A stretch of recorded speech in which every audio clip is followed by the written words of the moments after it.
바람이 많이 부는 날입니다. 건강관리 잘 하십시오. 오늘 말씀은 빌립보서 2장 5절입니다.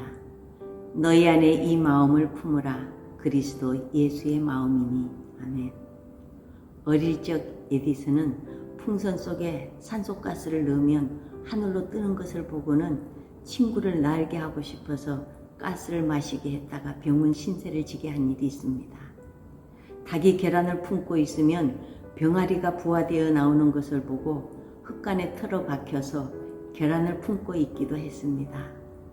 물론 에디슨이 품었던 계란은 병아리가 되지 못했지만 그 마음에 품었던 실험 정신은 발명왕으로 부화되어 인류에 큰 공헌을 한 것처럼 사람은 무엇을 품느냐에 따라 인생이 달라집니다. 오늘 바울은 본문에서 우리에게 예수 그리스도의 마음을 품으라고 말씀합니다. 첫째, 품으면 부화됩니다. 남극에 사는 황제 펭귄은 부성애가 대단하기로 유명합니다. 겨울이 되어 바다가 얼고 나면 대륙의 오지에 들어가서 한 개의 알을 낳습니다. 암컷은 알을 낳아놓고 얼지 않는 바다를 향하여 떠나면 수컷은 암컷이 낳아준 알을 자기 발 위에 올려놓고 백가죽을 늘여서 8주 동안 꼼짝하지 않고 품습니다. 잠시 동안도 내려놓을 수 없는 것은 영하 40도까지 내려가는 맹추위 때문입니다. 알이 얼어 죽기 때문입니다. 장승처럼 8주 동안 알을 품고 서 있다가 돌아온 암컷과 임무교대를 합니다. 대단한 부성이죠. 품으면 펭귄 알만 부화되는 것이 아닙니다. 무엇이든지 품고 있으면 부화됩니다. 욕심도 품으면 죄로 부화됩니다. 욕심이 잉태한 즉 죄를 낳고 죄가 장성한 즉 사망을 낳느니라. 야고보서 1장 15절에 있는 말씀입니다. 미움을 품고 있으면 살인이 부화되고 음욕을 품고 있으면 간음이 부화됩니다. 앙심을 품고 있으면 복수가 부화되고 맙니다. 이렇게 좋지 않는 것만 부화되는 것이 아닙니다. 소망을 품으면 꿈이 실현되고 용서를 품으면 화해가 탄생되고 인내를 품으면 성공이 태어납니다. 창세기 1장 2절에 하나님의 신은 수면에 운행하시니라 그랬습니다. 여기서 하나님의 신은 물론 성령이십니다. 그리고 운행하신다는 단어로 헤라헤페드라고 썼는데 그 원뜻이 알을 품는다는 뜻입니다. 마치 어미닭이 계란을 품듯이 새롭게 창조될 새로운 세계를 품어내는 과정을 말합니다. 하나님께서 천지를 창조하실 때 말씀으로 창조하셨는데 하나님께서 무엇이든지 있으라고 명령하시면 성령께서 그 말씀을 품어 부화되게 하셨다는 말씀입니다.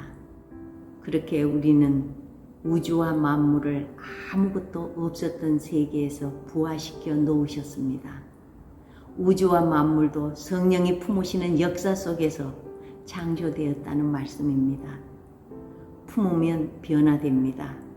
죄인도 사랑과 용서로 품으면 의인의 삶으로 돌이키는 것입니다. 그리고 품는 것에는 인내가 필요합니다. 순간적으로 품었다고 즉시로 변화가 오는 것이 아닙니다. 계속해서 꾸준하게 품어야 합니다. 품는 알에 따라 부화 시기가 다르고 부화되는 시기는 하나님만 아십니다. 인내를 가지고 좋은 것을 품어 선한 열매를 누리시기 바랍니다. 둘째는 가장 소중하게 품어야 할 것은 그리스도 예수의 마음입니다. 너희 안에 이 마음을 품으라. 곧 그리스도 예수의 마음이니. 다른 것들은 마음에 품으면 품는 것이 변화되지만 예수님의 마음을 품으면 내 마음이 변화됩니다. 물론 예수님과 꼭 같아질 수는 없습니다. 그러나 예수님의 모습을 닮아가기 시작합니다. 하루 동안에 내가 무슨 생각을 하고 사는지 메모를 해보십시오. 그러면 놀랍게도 하루 종일 내 생각만 품고 산다는 사실을 알게 될 것입니다. 어떻게 이렇게 이기적인지 모릅니다. 우리의 마음에는 오직 나밖에 없습니다. 내 생각을 품고 사는 것은 아무런 유익이 되지 않습니다. 한갓 바램이요 꿈에 불과합니다. 내 마음을 품었던 자리에 이제는 그리스도의 마음을 품으십시오. 티셔츠 앞자락에 예수님의 영문자 로고를 써붙이고 다닌다고 예수님의 마음을 품고 사는 것은 아닙니다. 예수님의 교훈과 가르치심과 그 삶의 한 조각이라도 마음에 담고 순간마다 떠올리며 사는 것, 그것이 그리스도의 마음을 품는 것입니다. 참으로 많은 것이 달라진다는 사실을 기억하고 기대하십시오. 나도 모르게 내 말이 또 내 행동 양식이 성품이 달라지는 것을 느끼게 될 것입니다.